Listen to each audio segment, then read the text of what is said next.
Na mga kapatid, ang pagpapala ng Panginoon ay huwag gamitin sa pansariling kapakinabangan lamang, kundi dapat itong pagyamanin. Paano ito dapat pagyamanin? Ang sagot po natin ay dapat itanim ulit. Ganito natin dapat pinagyaman ang mga pagpapalang ating natatanggap. Ang pagpapala ay hindi lang tungkol sa pera, kundi ang pagkain, ang palay, ang mga gulay, prutas, ang mga puno, ang tubig, hangin ay isa ring pagpapala na dapat pagyamanin. Kung gamitin natin ito sa sarili lang nating pakinabang, at ito na ang magiging mindset lahat ng mga tao. Kinakain lang ng kinakain natin, ang bigas, ang gulay o mga prutas, pinuputol ng pinuputol yung mga puno. Paano kung wala nang magtatanim? Wala nang magsasaka? Paano kung wala nang mga puno o magtanim ng mga puno? Dahil sa sariling pakinabang lamang. Ano ang halaga ng yaman kung wala nang mabibili sa market? Kung ang bayan ay hindi na makakalanghap ng masarap na hangin at napakainit na at binabaha na, hindi na ito magiging blessings, kundi pagsira ng pagpapala.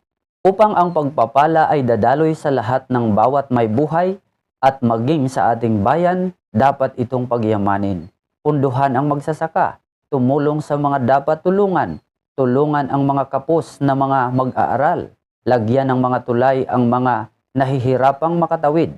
Ano ang halaga ng yaman ng gobyerno, ng pera ng gobyerno, kung kinuha o ninakaw lamang ito para sa pangsariling pakinabang? Ganito natin dapat pagyamanin ang ating mga pagpapala, mga kapatid. Anumang pagpapala na iyong mga natatanggap, tumulong ka sa nangangailangan dahil isa itong uri ng pagtatanim. Matuto kang maging bukas palad.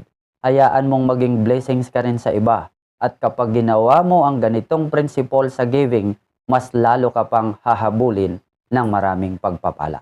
Kung kuha lamang ng bunga ng mangga, mabubulok lamang ito at hindi mo na ito makakayanang kainin. Paano kung wala na ang puno? At paano kung wala nang nagtatanim? Ibig sabihin, end na ang blessings. Now, ano po ang sabi ng Bible? Sabi po sa Kawikaan 11:24, ang taong mapagbigay ay lalong yumayaman, ngunit naghihirap ang tikom ng mga kamay.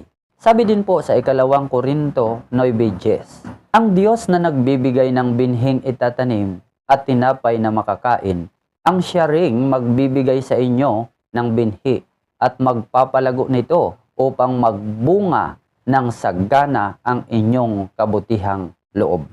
Kaya mga kapatid, ang mga pagpapala ng Panginoon ay huwag gamitin sa pansariling kapakinabangan lamang, kundi dapat itong pagyamanin sa pamamagitan ng pagtatanim.